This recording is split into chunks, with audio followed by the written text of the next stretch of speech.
नमस्कार दर्शकों, आप सभी का स्वागत है हमारे इस चैनल पर। दोस्तों, हम सभी लोग अपनी जिंदगी के अंदर हमेशा एक चीज को लेकर के परेशान रहते हैं और वो ये कि हम अपनी कमियां कैसे निकालें।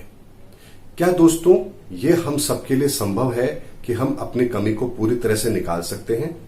दोस्तों, ये कभी भी संभव नहीं है। ईश्वर ने जन्म के साथ ही हमें कुछ खूबी दी है तो कुछ कमियां भी दी है।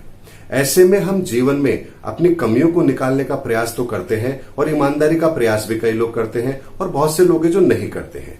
लेकिन ये प्रक्रिया हर व्यक्ति अपनाता है। लेकिन क्या हमने कभी ये सोचा है कि ईश्वर ने हमें खूबी क्या दी है? जो खूबी हमें ईश्वर ने दी है उसे हमसे कोई भी छीन नहीं सकता, और उस खूबी का जब भी हम प्रयोग करेंगे तो हमें रिजल्ट पॉजिटिव मिलेंगे ही मिलेंगे, इसमें कोई दो राय नहीं है। लेकिन अक्सर होता यह है कि हम अपनी खूबी पर ध्यान नहीं देते हैं, बल्कि अपनी कमियां ढूंढते हैं और उस कमी को दूर करने की कोशिश करते हैं। दोस्तों, जीवन में हमारे अंदर हजारों कमियां हो सकती है, लेकिन खूबी एक या दो ही होंगी। लेकिन हम उन एक या दो खूबी पर भरोसा नहीं करते हैं, बल्कि उन हजार कमियों को निकालने की कोशिश करते हैं, जबकि ऐसा होना संभव नहीं है। जिंदगी के अंदर हम एक छोटी सी कमी भी निकालना चाहें तो उसके लिए भी हमें सालों लगेंगे, तब भी गारंटी नहीं है कि वो कमी हमारे अंदर से निकल जाए।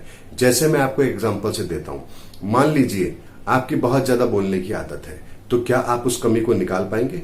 थोड़े समय के लिए आप कंट्रोल करेंगे, लेकिन बाद में फिर वही हैबिट हो जाएगी। तो ऐसे में हमें ये समझना चाहिए कि हमें ईश्वर ने कौन सी ऐसी खूबी दी है जो हमारे अंदर है, और हम यदि उस खूबी का इस्तेमाल अपने जीवन में करेंगे तो दोस्तों देखिए, जिंदगी के अंदर आपके सफलता के दरवाजे खुलते चले जाएंगे। जैसे बहुत से लोग होते हैं जो बहुत ही दयालु भाव होते हैं। ऐसे लोग यदि समाज सेवा से जुड़ते हैं या किसी भी ऑर्गेनाइजेशन में काम करते हैं तो वहां पब्लिक वेलफेयर के अंदर वो अपना पार्टिसिपेट करते हैं, तो आप देखिए दोस्तों, उनकी ख्याति बहुत बढ़ेगी और उन्हें उस ऑर्गेनाइजेशन के अंदर एक बहुत अच्छे आदमी के रूप में देखा जाएगा। लेकिन दोस्तों, हम करते क्या है? हम हमेशा अपनी उन कमियों को निकालने की कोशिश करते हैं जो शायद हम ना निकाल पाए, लेकिन उन खूबियों पर हम कभी भी ध्यान नहीं देते जो हमारी स्ट्रेंथ है, क्योंकि ईश्वर ने हमें कुछ स्ट्रेंथ देख करके ही इस धरती पर भेजा है। यानी इस धरती पर जन्म लेने वाला हर एक प्राणी ऐसा नहीं हो सकता कि उसके अंदर कोई खूबी ना हो। ऐसा हो ही नहीं सकता। यानी हर इंसान के अंदर कोई ना कोई खूबी जरूर होती है। अब हो सकता है कि आप लोग मेरी इस बात से सहमत ना हो, लेकिन मैं आपको एक उदाहरण के तौर पर समझाता हूं। एक बार एक संत के पास में कुछ शिष्य गए और जाकर के उनको कहते हैं कि प्रभु, आप ये बताइए कि आप हमेशा अपने सत्संग प्रवचन में कहते हैं कि हर इंसान के अंदर एक खूबी होती है, तो क्या आपको शैतान के अंदर भी कोई खूबी नजर आती है? हमें उसमें क्या गुण देखना चाहिए? तो यहां पर संत कहते हैं कि शैतान के अंदर भी एक खूबी है, क्योंकि वो ये जानता है कि वो हारेगा ही हारेगा, लेकिन उसके बावजूद वो कभी भी अपना प्रयास कम नहीं करता है, बल्कि हर बार पहले से ज्यादा अधिक तेज रफ्तार के साथ और ताकत के साथ वो आक्रमण करता है या अपना प्रयास करता है। ये उसकी खूबी है। यानी देखिए दोस्तों, हर बुरी से बुरी घटना के पीछे भी हमें कुछ कारण ऐसे जरूर मिलेंगे जो अच्छे होते हैं। यानी कि हर इंसान के अंदर कोई ना कोई खूबी जरूर होती है जो उस इंसान को बहुत आगे ले जा सकती है। यही कारण है दोस्तों कि जब आप किसी बड़े व्यक्ति की कुंडली देखते हैं तो उसके अंदर आपको ग्रहों की स्थिति बहुत साधारण ही नजर आती है या कोई विशेष योग उसके अंदर नजर आते हैं, लेकिन क्या वो योग केवल उन्हीं की कुंडली में बन रहे हैं? और बहुत से लोग ऐसे हैं जिनकी कुंडली में योग बन रहे होंगे, लेकिन क्या फिर उन सबको वो सफलताएं क्यों नहीं मिली?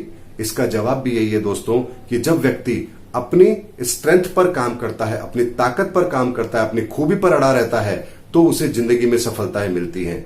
जैसे आपको मैं एग्जांपल से बताना चाहता हूं कि प्रधानमंत्री नरेंद्र मोदी जी की कुंडली के अंदर आपने देखा, वृश्चिक लग्न की कुंडली के अंदर चंद्रमा और मंगल लग्न में है। मैंने अपने जीवन में भी ऐसी बहुत सी कुंडलियां देखी हैं जिसके अंदर वृश्चिक लग्न के अंदर चंद्र मंगल लग्न में है, लेकिन वो सब तो प्रधानमंत्री नहीं बन पाए।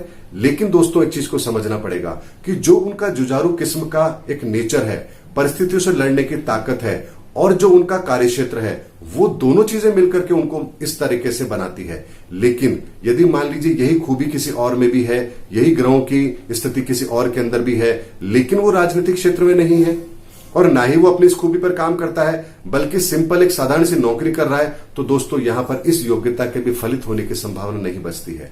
ऐसे में एक चीज को हमेशा समझिए कि अपनी काबिलियत पर भरोसा करिए और उसको अपने जीवन के अंदर आधार बनाइए, उसी को अपना कार्यक्षेत्र बनाइए। फिर देखिए दोस्तों, जिंदगी के अंदर सफलता के दरवाजे कैसे खुलते हैं। यही कारण है दोस्तों कि जो लोग भी अपनी खूबी पर भरोसा करके अपने कार्यक्षेत्र में उसको अपनाते हैं, वो जिंदगी में चाहे कितने ही साधारण योग क्यों ना उनकी कुंडली में बन रहे हों, फिर भी वो एक बहुत बड़ी सफलता को प्राप्त करते हैं। और जो लोग बहुत अच्छे योग लेकर के बैठे हैं, लेकिन अपना कार्यक्षेत्र उन्होंने यूं ही बनाया हुआ है, या उस पर भरोसा नहीं है, या मेहनत नहीं कर रहे हैं, या कार्यक्षेत्र कुछ और चुन रखा है, तो ऐसे में दोस्तों वो योग भी उनके फलित नहीं होते और वो जिंदगी के अंदर बहुत आगे नहीं बढ़ पाते हैं। दोस्तों, बात को समझना बहुत जरूरी है, क्योंकि ये इतनी सी बात हमारी जिंदगी के अंदर हमारी सफलताओं के दरवाजे खोलने की ताकत रखती है। अगर इस चीज को आपने समझ लिया तो दोस्तों, जिंदगी के अंदर चाहे मर्जी जो दशा चल रही हो, आपको आगे बढ़ने से कोई नहीं रोक सकता। ये बात निश्चित है, इसमें कहीं कोई दो राय नहीं है। बस हमें काम अपने तरीके से अपनी खूबी के आधार पर करना चाहिए। यही एकमात्र तरीका है जो जिंदगी के अंदर सफलता के दरवाजे खोलता है। उम्मीद करता हूं दोस्तों, मैंने आपको यहां पर एक बहुत ही गूढ़ रहस्य बताने की कोशिश की है कि कुंडली के अंदर हमें कौन सी चीज हमेशा याद रखनी चाहिए और किस चीज पर हमें फोकस नहीं करना चाहिए। अगले वीडियो में आपको इससे आगे की जानकारी मैं दूंगा। तब तक के लिए जय हिंद, जय भारत।